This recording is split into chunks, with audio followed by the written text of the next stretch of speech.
ঢাকার কেরানীগঞ্জে রূপালী ব্যাংকের জিঞ্জিরা শাখায় ডাকাতদের হাতে জিম্মি হওয়ার পর ৩.৫ ঘন্টার শ্বাসরুদ্ধ অবস্থার অবসান হয়েছে বিকেল ৫:৩০টার দিকে।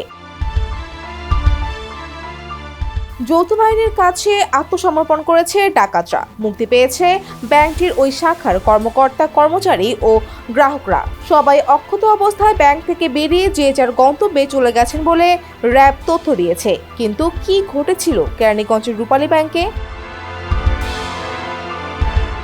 ঢাকার দক্ষিণ কেরানীগঞ্জের চুনকুটিয়া এলাকায় রূপালী ব্যাংকে হানা দেয় একদল সশস্ত্র ডাকাত। তাতে ব্যাংকের গ্রাহক ও কর্মী মিলে ১৬ জন ভেতরে জিম্মি দশায় পড়েন।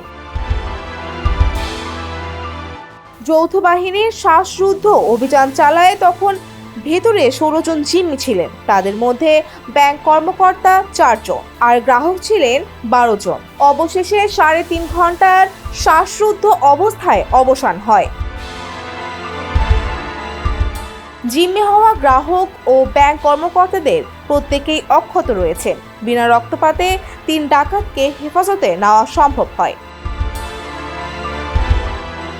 কিভাবে ডাকাতদের আত্মসমর্পণের জন্য রাজি করানো হলো সেই বিষয়ে আইন শৃঙ্খলা বাহিনীর এক কর্মকর্তা বলেন, প্রথমে তাদের আত্মসমর্পণের জন্য প্রস্তাব দেওয়া হয়। আলাপ আলোচনার এক পর্যায়ে আত্মসমর্পণ করতে রাজি হয়ে যায় তারা।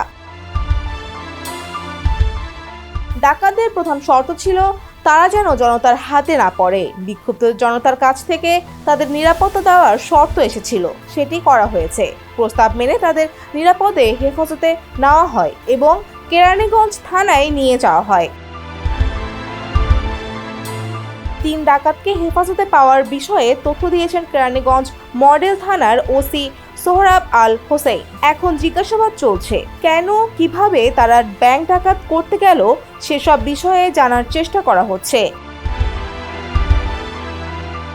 এর আগে পুলিশের কেরানীগঞ্জ সার্কেলের অতিরিক্ত পুলিশ সুপার জাহাঙ্গীর আলম গণমাধ্যমকে বলেছেন, ডাকাত পড়ার খবর পাশের মসজিদের মাইক থেকে ঘোষণা দেওয়া হয়। আশেপাশের লোকজন এসে ব্যাংকের গেটে তালা দিয়ে ডাকাতের অবরুদ্ধ করে রাখে। এরপর আইন শৃঙ্খলা রক্ষাকারী বাহিনী এসে পরিস্থিতি নিয়ন্ত্রণে নেয়।